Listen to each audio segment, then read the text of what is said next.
Hi, my name is Dennis Chen, UR14CS309, and I am here to explain the sixth experiment of activity of case tools. It deals with activity diagrams, and the example I have displayed here is of an online reservation train ticket reservation system. And so, what exactly is an activity diagram? An activity diagram, they're used to document workflows in a system from the business level to down to the operational level. When you look at an activity diagram, there are different elements from the state diagrams. In fact, the activity diagram is a variation of the state diagram from which we made before, where the states represent operations and the transitions represent the actions that happen when the operation is complete. The general purpose of activity diagrams is to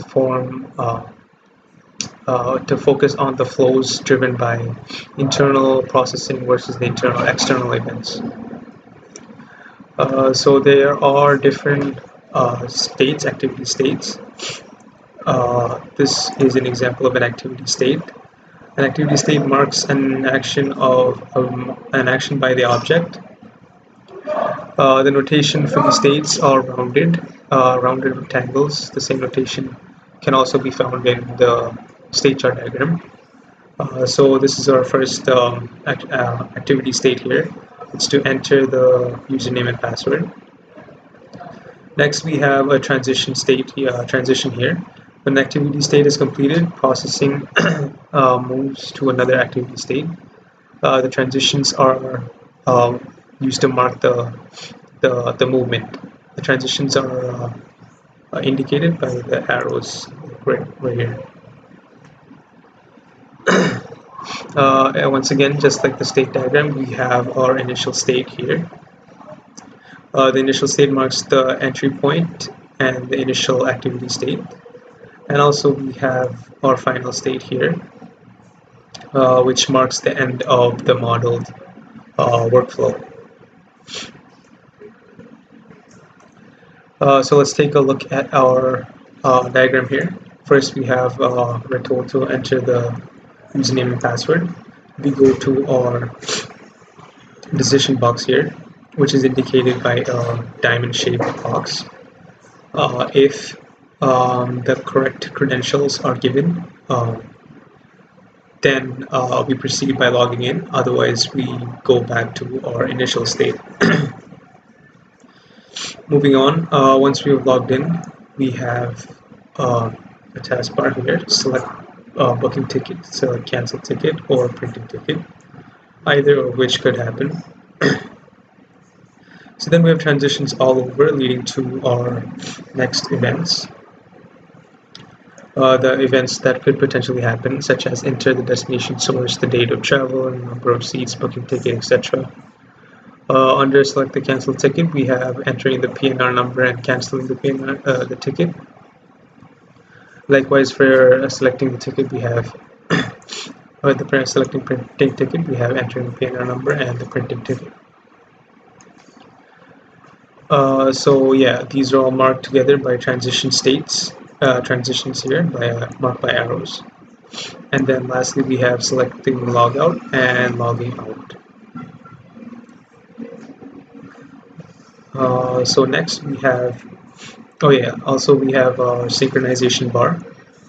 This bar, activities can be done in parallel, so that to split the process, fork can be used, or to resume processing when multiple activities have been completed, we have the join command. Synchronization bars are used to merge together parallel processing. They are modeled as solid rectangles with multiple transitions going in or out. Next, we have our swim lane diagram. Our swim lane diagram is represented or displayed here.